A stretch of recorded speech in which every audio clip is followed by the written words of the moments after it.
Hello दोस्तों, welcome to sleepy classes. तो आज के प्रीमिक्स में हम इकोनॉमी से रिलेटेड 5 क्वेश्चंस यहाँ पर डिस्कस करेंगे। शुरुआत करते हैं, बट उससे पहले एक छोटी सी पीस ऑफ इन्फॉर्मेशन आप सभी के लिए कि स्लीपी क्लासेस द्वारा अब यहाँ पर ऑफलाइन मीडियम के माध्यम से भी क्लासेस कंडक्ट की जाएंगी, जो कि मोहाली में यहाँ पर कंडक्ट की जाएंगी। इससे रिलेटेड सभी डिटेल्स आपके सामने यहाँ पर अवेलेबल हैं। डेली बेसिस पर आपके लेक्चर्स यहाँ पर रहेंगे, जिसमें सब्जेक्ट वाइज आपका सिलेबस कवर किया जाएगा, डिटेल शेड्यूल आपको दिया जाएगा ताकि आपकी प्रिपरेशन में कंसिस्टेंसी बनी रहे। क्विजेज आपके कंडक्ट किए जाएंगे यहाँ पर रेगुलर टेस्टिंग के लिए, रेगुलर डाउट सेशंस यहाँ पर कंडक्ट किए जाएंगे। तो सभी डिटेल्स यहाँ पर अवेलेबल हैं, आप डेफिनेटली चेकआउट कर सकते हैं। यदि आपको लगता है उस तरीके से आप फिजिकली आके क्लासेस अटेंड नहीं कर सकते, तो आपको ऑनलाइन लाइव क्लासेस का भी यहाँ पर प्रोविजन रखा गया है। डिटेल्स आपके सामने है, डेफिनेटली चेकआउट कीजिए इस पूरी डिटेल्स को। यदि आपकी किसी भी प्रकार की क्वेरीज रहें, किस प्रकार से एनरोलमेंट करनी है, तो आप डेफिनेटली हमें अप्रोच कर सकते हैं। फिर वहीं बात करें करंट अफेयर्स के बारे में, कितनी ज़्यादा उनकी इंपॉर्टेंस है ये तो आपको पता ही है यूपीएससी की प्रिपरेशन में। तो उसी के मद्देनजर रखते हुए स्लीपी क्लासेस द्वारा भी करंट अफेयर्स के लिए कोर्स यहाँ पर लॉन्च किया गया है, जिसमें डेली बेसिस पर सब्जेक्ट वाइज वीकली कंपाइलेशंस वहाँ पर आपको दी जाती हैं। डेली लेक्चर्स रहेंगे, हर एक सब्जेक्ट आपका यहाँ पर कवर किया जाएगा। अब इसमें खास बात क्या है कि प्रीलिम्स लेवल का तो आपका डेटा इसमें रहेगा, बट साथ के साथ मेंस लेवल का भी आपका एनालिसिस यहाँ पर किया जाएगा। और एक और खास बात मैं बताऊंगा, PYQs का डिस्कशन करना, कि किसी भी टॉपिक से रिलेटेड अगर पहले क्वेश्चन आया है तो आपको पता तो लगे कि यूपीएससी किस प्रकार के क्वेश्चंस आपसे उस पर्टिकुलर टॉपिक से रिलेटेड पहले पूछ चुका है, ताकि उस हिसाब से आप अपनी प्रिपरेशन वहां पर बना सकें। तो आपका चाहे प्रीलिम्स का क्वेश्चन हो या मेंस का, हम उन दोनों ही तरीके के क्वेश्चंस को वहां पर उस पर्टिकुलर टॉपिक से रिलेटेड डिस्कस करते हैं।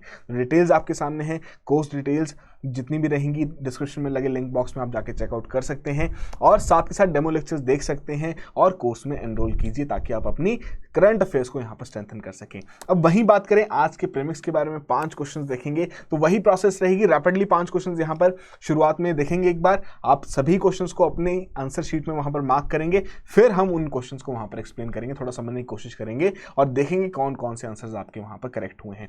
पहला क्वेश्चन जीडीपी और जीवीए से रिलेटेड यहाँ पर है। 3 स्टेटमेंट्स दी गई थी, बताना था इन तीनों में से कौन कौन सी करेक्ट हैं।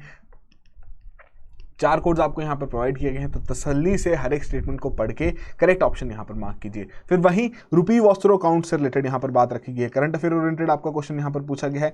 3 स्टेटमेंट्स यहाँ पर रखी गई हैं, कह रहे हैं कि कौन सी स्टेटमेंट है जो कि इस पर्टिकुलर टॉपिक को करेक्टली यहाँ पर डिस्क्राइब कर रही है। 4th आपकी नन ऑफ द अबव है, ठीक है जी। तो ये आपका सेकेंड क्वेश्चन रहा। 3rd में यहाँ पर जो आपके इंस्ट्रूमेंट्स है मनी मार्केट के और उनके जो मैच्योरिटी पीरियड है उनसे रिलेटेड अब आपको यहाँ पर 3 पेयरिंग्स दी गई हैं, आपको बताना है इनमें से कौन कौन से आपके पेयर्स करेक्टली मैच्ड हैं। थोड़ा सोचिए, करेक्ट ऑप्शन यहाँ पर मार्क कीजिए। फिर वहीं 4th क्वेश्चन के ऊपर बढ़ते हैं। इंडिया इनोवेशन इंडेक्स 2021 से रिलेटेड 3 स्टेटमेंट्स आपको यहाँ पर दी गई हैं, बिल्कुल करंट अफेयर ओरिएंटेड आपसे क्वेश्चन यहाँ पर पूछा गया है। आपकी टेस्टिंग की जा रही है, किस प्रकार से आप अपने करंट अफेयर्स को फॉलो कर रहे हैं नहीं कर रहे हैं, आपको बताना है इनमें से कौन कौन से स्टेटमेंट्स यहाँ पर आपकी करेक्ट हैं। 5th क्वेश्चन की ओर बढ़ते हैं। लास्ट क्वेश्चन कैपिटल फ्लाइट के बारे में यहाँ पर बात हो रही है कि इनमें से कौन सी एक ऐसी पॉइंट है जो कि कैपिटल फ्लाइट का इंपैक्ट यहाँ पर नहीं दिखाएगा, ठीक है जी। तो आपको बताना है कि कौन सा ऐसा पॉइंट है यहाँ पर कि जो हम नहीं मानेंगे कि हाँ जी ये कैपिटल फ्लाइट का यहाँ पर इंपैक्ट है। तो करेक्ट ऑप्शन मार्क कीजिए। 5 के 5 क्वेश्चंस को तसल्ली से एक बार, अगर आपने कोई क्वेश्चन स्किप किया है तो दोबारा से उसको जाके देखिए और मार्क करने की कोशिश कीजिए। अभी कोई नुकसान नहीं हो रहा, आपको थोड़ा कॉन्फिडेंस ही आएगा अगर आपका यहाँ पर आंसर सही हो रहा है, और साथ साथ अगर गलत हो रहा है तो आपको पता रहेगा, याद रहेगी वो गलती जब हम इस क्वेश्चन को यहाँ पर डिस्कस करेंगे। अब बढ़ते हैं डिस्कशन की ओर। रैपिडली हर एक क्वेश्चन को यहाँ पर सॉल्व करेंगे, तो थोड़ा समझने की कोशिश कीजिएगा। जीडीपी और GVA, gross domestic product and gross value added, अब इन दोनों कंसेप्ट से रिलेटेड 3 स्टेटमेंट्स आपको दी गई थी, बताना था इनमें से कौन सी स्टेटमेंट है जो कि यहां पर करेक्ट है। अगर हम बात करें जीडीपी के बारे में, ग्रॉस डोमेस्टिक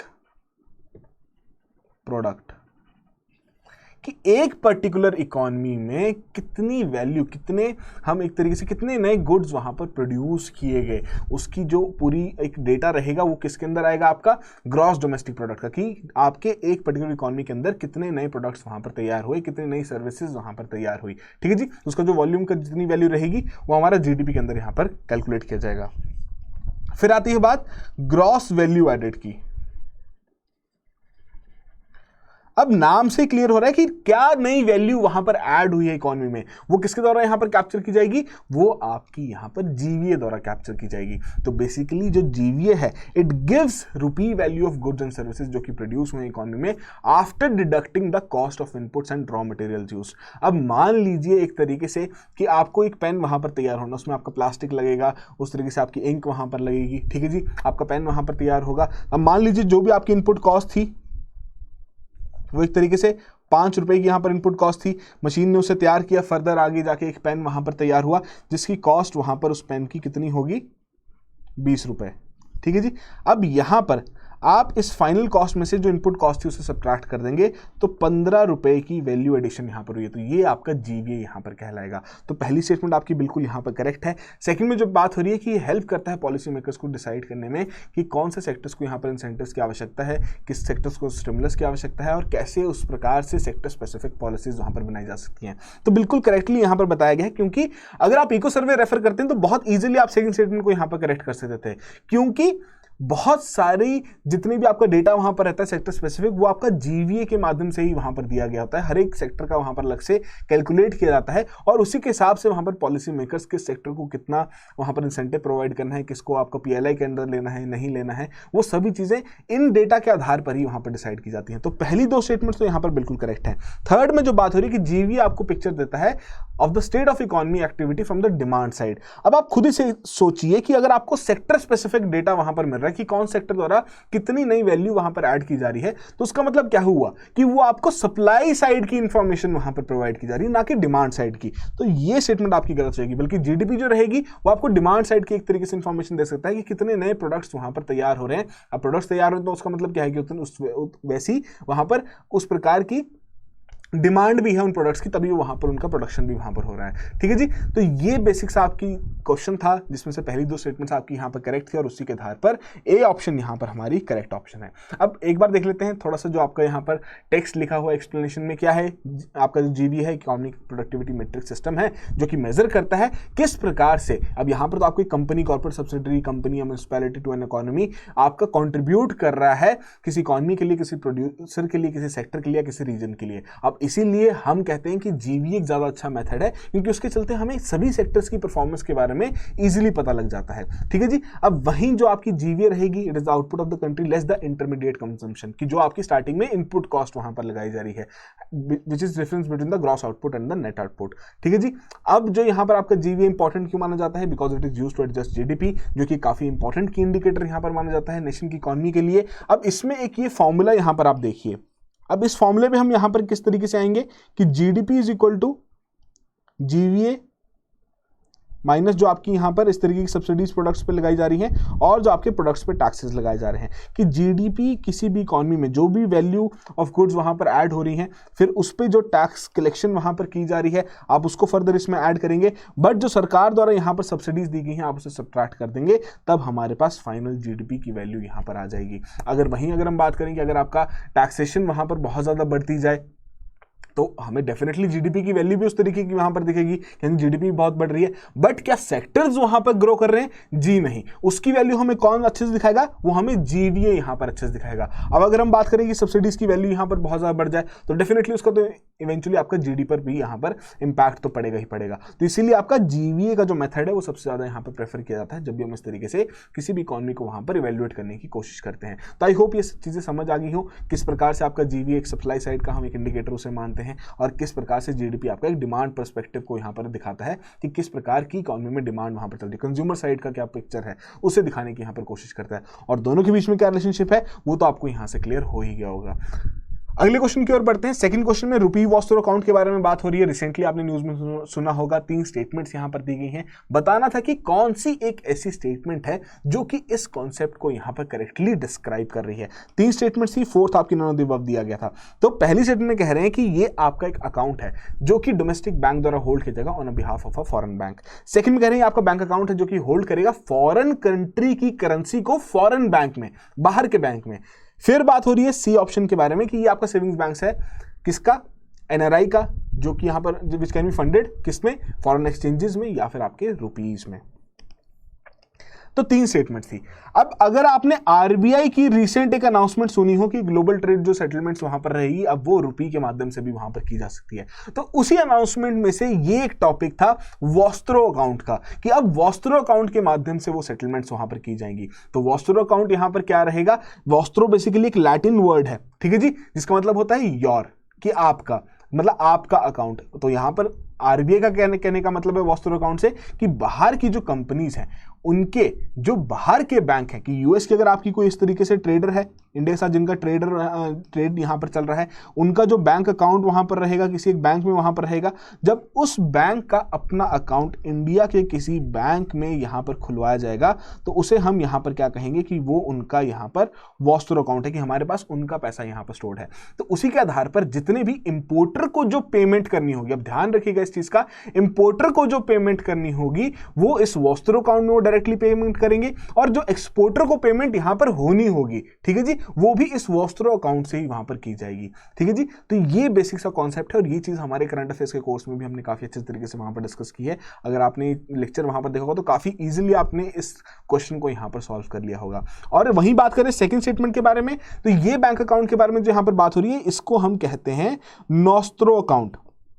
वॉस्त्रो नॉस्त्रो, वॉस्त्रो का मतलब आपका, नॉस्त्रो का मतलब हमारा, कि हमारा पैसा बाहर की किसी कंट्री के किसी बैंक में बाहर की करेंसी में वहां पर स्टोर्ड है। ठीक है जी, तो नॉस्त्रो वॉस्त्रो का कॉन्सेप्ट है, बहुत पुराना कॉन्सेप्ट है, काफी समय से आपका ये आप किसी भी वहां पर पब्लिकेशन में जाके इसे पढ़ भी सकते हैं एक बार अगर आपको दोबारा पढ़ना हो, बट ये बेसिक सा डिफरेंस है दोनों के बीच में। और यहां पर आपकी ए ऑप्शन करेक्ट ऑप्शन है। तो वही चीज आपको एक्सप्लेनेशन में बताई गई है कि आरबीआई द्वारा अनाउंस किया गया नया ट्रेड मैकेनिज्म, जिसके चलते आपका इंटरनेशनल ट्रेड अब रुपीज में हम वहां पर सेटल कर पाएंगे, जो कि एक आपका स्पेशल रुपी वॉस्टरो अकाउंट्स के माध्यम से वहां पर किया जाएगा।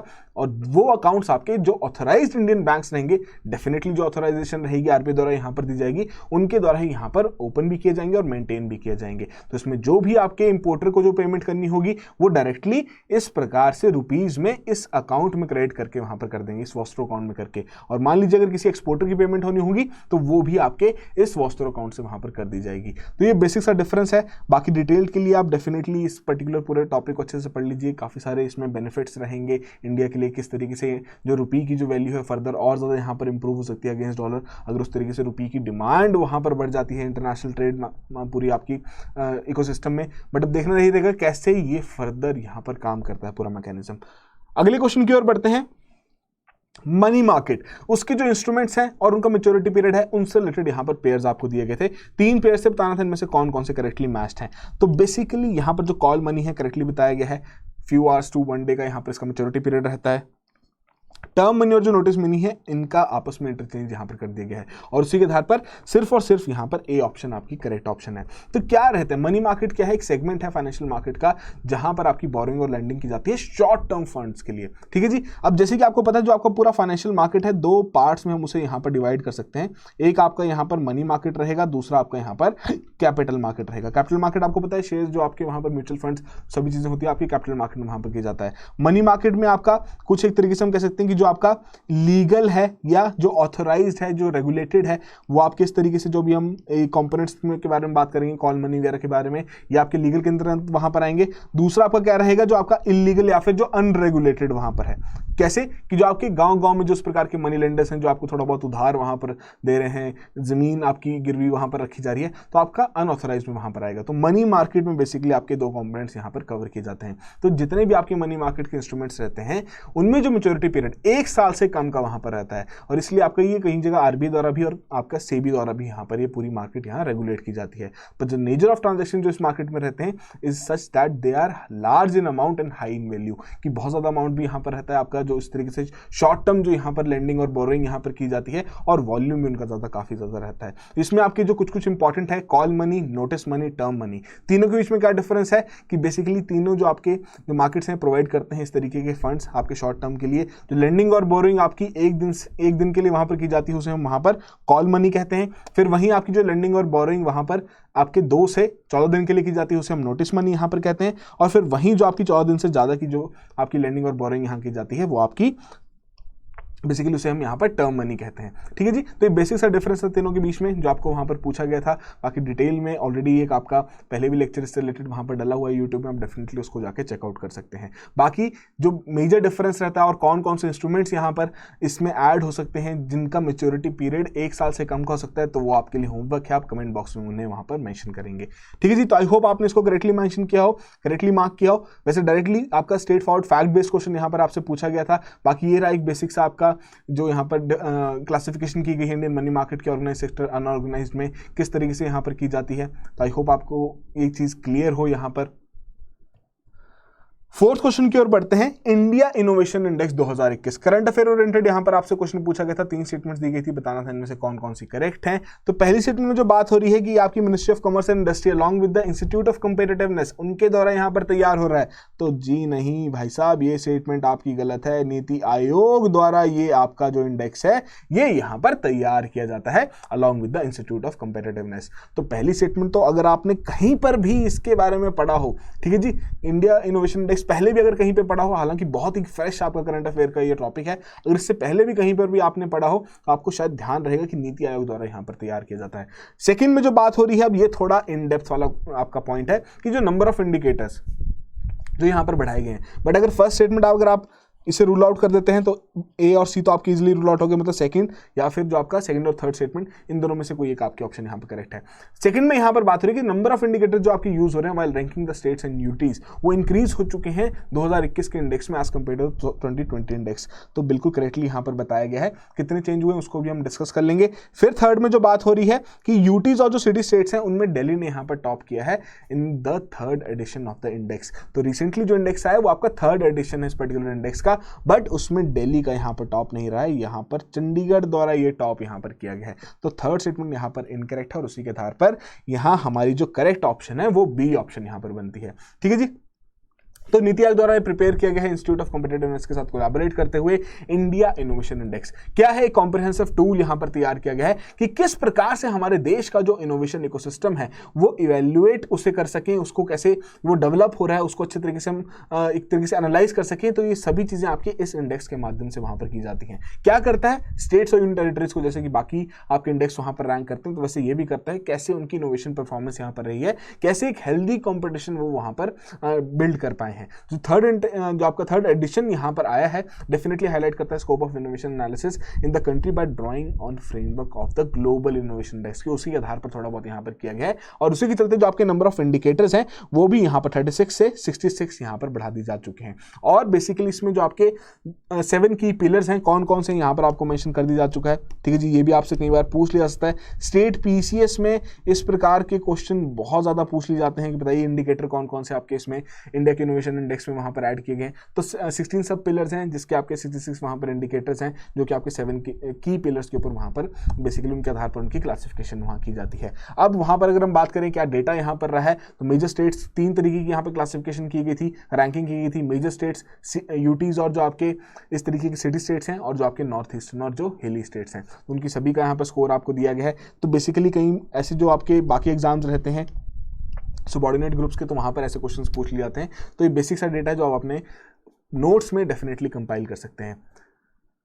बढ़ते हैं लास्ट क्वेश्चन की ओर। कैपिटल फ्लाइट से रिलेटेड यहां पर क्वेश्चन पूछा गया था, बात हो रही थी कि कौन सा एक ऐसा पॉइंट है जो कि इसका इंपैक्ट यहां पर नहीं है। तो पहली बात, कैपिटल फ्लाइट है क्या। कैपिटल फ्लाइट का मतलब क्या हुआ कि इंडिया से जो कैपिटल इन्वेस्टमेंट जो यहाँ पर की जा रही थी, फॉरेन पोर्टफोलियो इन्वेस्टर जो यहाँ पर हमारी मार्केट्स में आकर इन्वेस्ट कर रहे थे वो अपना पैसा पुल आउट कर रहे हैं। तो कैपिटल की फ्लाइट हो चुकी है, यहाँ से बाहर चला जा चुका है कैपिटल। तो उसकी वजह से क्या रहता है कि डेफिनेटली जो अभी हम देख भी रहे हैं कि जून के महीने में आपका जो कि मार्च 2020 में हमने जो देखा था जिस प्रकार का कैपिटल फ्लाइट जब पेंडेमिक शुरू ही हुआ था, जब रिस्ट्रिक्शंस लगी थी, तो उस दौरान जो हमने कैपिटल फ्लाइट देखा था तो उसको टक्कर देने वाला अब आपका जून के महीने में हमने कैपिटल फ्लाइट यहाँ पर विटनेस किया है। अब उसके चलते क्या होगा कि यहाँ से वो लोग जो डेफिनेटली अब जिन लोगों ने यहाँ पर पैसा इन्वेस्ट किया है उनके चलते वो जितने भी शेयर्स उनके द्वारा होल्ड किए जा रहे थे उसको वापस वो मार्केट में डंप कर चुके हैं, जिसकी वजह से यहाँ पर रुपए की जो सप्लाई है एक तरीके से हम कह सकते हैं कि वो और ज़्यादा यहाँ पर बढ़ चुकी है। डॉलर्स अपने वापस ले जा चुके हैं। अब रुपए की सप्लाई वहाँ पर बढ़ जाएगी या डॉलर्स की डिमांड यहाँ पर कम हो जाएगी तो डेफिनेटली जो हमारी डोमेस्टिक करेंसी है वो यहाँ पर वीक पड़ जाएगी, जो कि अब 80 यहाँ पर टच कर चुकी है। तो पहला पॉइंट तो यहाँ पर सही है। सेकंड, अगर कैपिटल फ्लाइट का मतलब पता रहेगा तो इजीली आप बता सकते हैं कि सेकंड तो बिल्कुल इंपैक्ट है कि स्टॉक्स और जो इक्विटी आपकी इस तरीके की म्यूचुअल फंड इन्वेस्टमेंट्स हैं उनमें यहाँ तो डिक्लाइन आना ही आना है। थर्ड, कि मोर पुश टू इन्फ्लेशन। अब करंट सिनेरियो के बारे में अगर हम बात करें कि डेफिनेटली जिस तरीके की हम इन्फ्लेशन यहाँ पर विटनेस कर रहे हैं और जिस हिसाब से अगर हमारी करेंसी की जो वैल्यू है वो और ज़्यादा यहाँ पर वीक होती जाती है और ज़्यादा वो वहाँ पर डिप्रिशिएट करती जाती है as compare to the US dollars, तो जितना भी हम इंपोर्ट कर रहे हैं तो हमारे लिए वो और ज़्यादा यहाँ पर कॉस्टली होगा। और ज़्यादा यहाँ पर जब हमें उसकी पेमेंट यहाँ पर करनी पड़ेगी तो हमें और ज़्यादा हम महंगाई यहाँ पर फेस करेंगे और ज़्यादा इन्फ्लेशन को यहाँ पर पुश दिएगा। फोर्थ जो आपकी ऑप्शन है उसमें जो लिखा गया है कि cheaper education expenses for student studying abroad, तो जी नहीं, इसमें आप थोड़ा बहुत यहाँ पर कंफ्यूज हो सकते हैं कि जी एक्सपोर्ट्स कंपेरेटिव हो जाते हैं, बट यहाँ पर आप एजुकेशन या आप इस तरीके की जो इंफॉर्मेशन या जो टेक्निकल एजुकेशन जो आप बाहर से गेन करना चाह रहे हैं, आप उसको यहाँ इंपोर्ट कर रहे हैं। आप बेसिकली इंडियन रुपीज़ में वहाँ पर पेमेंट करने की कोशिश कर रहे हैं, उसको कन्वर्ट करवा रहे हैं, फिर फर्दर डॉलर्स में कर रहे हैं। बट अगर आपके डॉलर की value as compare to Indian rupee वहाँ पर और ज़्यादा बढ़ चुकी है, जो कि 80 रुपये तक वहाँ पर पहुँच चुका है, जो कि पहले 75 के अराउंड कहीं पर था, तो डेफिनेटली अब आपको और ज़्यादा यहाँ पर पैसे पे करने पड़ेंगे। तो ये चीपर नहीं रहेगा, ये आपका कॉस्टलियर हो जाएगा। ठीक है जी, तो यहाँ पर करेक्ट ऑप्शन हमारी कौन सी बनती है? डी ऑप्शन यहाँ पर करेक्ट ऑप्शन बनती है। तो उसी के हिसाब से ये बेसिक से पॉइंट्स आपको रखे गए। कैपिटल फ्लाइट यहाँ पर क्या रहता है, किस तरीके के इंपैक्ट्स उनके यहाँ पर रहते हैं, तो बेसिक से पॉइंट्स आप डेफिनेटली अपने नोट्स में से कंपाइल कर सकते हैं। तो ये थे आज के हमारे 5 क्वेश्चंस। आई होप आप में से सभी ने ही करेक्टली इन सभी क्वेश्चंस को यहाँ पर अटेंड किया हो, और उस तरीके से जो भी आपका स्कोर रहा है कमेंट बॉक्स में जरूर मेंशन कीजिए, क्योंकि यही एक माध्यम है हमारे पास जिसके चलते हम कम्युनिकेट यहाँ पर कर सकते हैं, और उसी के ही चलते हमें भी थोड़ी एक प्रोत्साहन मिलती है कि चलो इतने सारे बच्चे वहाँ पर अटेम्प्ट कर रहे हैं, उस तरीके से प्रैक्टिस कर रहे हैं डेली बेसिस पर 5 क्वेश्चन। और क्योंकि एक इनिशिएटिव एक ऐसा है जो कि अराउंड द ईयर यहाँ पर चलता है, और उसके चलते आपकी प्रीलिम्स की प्रिपरेशन को हम और ज़्यादा स्ट्रेंथन करने की कोशिश करते हैं, ताकि अलग अलग तरीके के जो क्वेश्चन रहते हैं, बीट स्टैटिक, बीट कंसेप्चुअल, या फिर बहुत ही ऐसे आर्डर ट्रेडेड क्वेश्चन हैं, हम उन्हें यहाँ पर डिस्कस करने का ऑब्जेक्टिव यही है, ताकि अगर आपको प्रीलिम्स के एग्जामिनेशन में जब आप वो क्वेश्चन देखें या इस प्रकार का कोई क्वेश्चन देखें तो आप घबराएं नहीं, आप एटलीस्ट एक अच्छा अटेम्प्ट तो वहाँ पर जरूर दें उस क्वेश्चन को सॉल्व करने के लिए। तो डेफिनेटली कमेंट बॉक्स में जो होमवर्क वहाँ पर मेंशन किया गया है उसको वहाँ पर ज़रूर बताइएगा। उसके अलावा कि कौन कौन से आपके मनी जो वहाँ पर मनी मार्केट के इंस्ट्रूमेंट्स हैं जो कि हमने यहाँ पर मेंशन किए थे, उसके अलावा और कौन कौन से यूज़ किए जाते हैं। एक और मैं आपको होमवर्क दूंगा कि जीडीपी का फॉर्मूला भी, जब आज हमने जीडीपी और जीवी के बारे में इतनी बात कर ही ली है, तो जीडीपीए का फॉर्मूला भी वहाँ पर मेंशन कीजिए। मैं देखता हूँ कितने लोगों को यहाँ पर इस चीज़ के बारे में क्लैरिटी है। अगर आपको नहीं है क्लियर इस टॉपिक के बारे में, तो आप उसके बारे में कमेंट बॉक्स में मेंशन कर सकते हैं। हो सकता है हम फ्यू मिनट सीरीज में किसी दिन इसे यहाँ पर डिस्कस भी कर लें। ठीक है जी, जाते जाते छोटी सी पीस इन्फॉर्मेशन सोशियोलॉजी कोर्सेज से रिलेटेड कि 3 तरीके के यहाँ पर कोर्सेज डिजाइन किए गए हैं 2023 में जो अटेम्प्ट देना चाहते हैं। पहला है आपका विदाउट आंसर इवैल्यूएशन, मात्र 12,000 से अपनी प्रिपरेशन को जहां से शुरुआत कर सकते हैं। फिर आपका आंसर इवैल्यूएशन के साथ है, और एक आपका कंप्लीट मेंटरशिप ब्रह्मास्त्र कोर्स जिसे मैं कहूंगा, जिसकी एनरोलमेंट टेस्ट बेसिस पर यहाँ पर की जाती है। अब शेखर सर का तो आपको पता ही किस प्रकार का कंटेंट उनके द्वारा यहाँ पर तैयार किया जाता है, और ये काफी ज्यादा रैंक प्रोड्यूसिंग आपका कोर्स भी यहाँ पर रहा है, जिसमें 288 286 ऐसा स्कोर यहाँ पर ऑप्शनल में बच्चों ने गेन किया है। तो डेफिनेटली आप भी, अगर आपका सोशियोलॉजी ऑप्शनल है, तो डेफिनेटली इससे बढ़िया प्लेटफॉर्म आपको कहीं नहीं मिलेगा अपनी प्रिपरेशन को और ज़्यादा स्ट्रेंथन करने का। तो कोर्स की डिटेल चेकआउट कीजिए, डेमो लेक्चर्स देखिए और एनरोल कीजिए इस कोर्स में। So that will be all the very best and have a good preparation.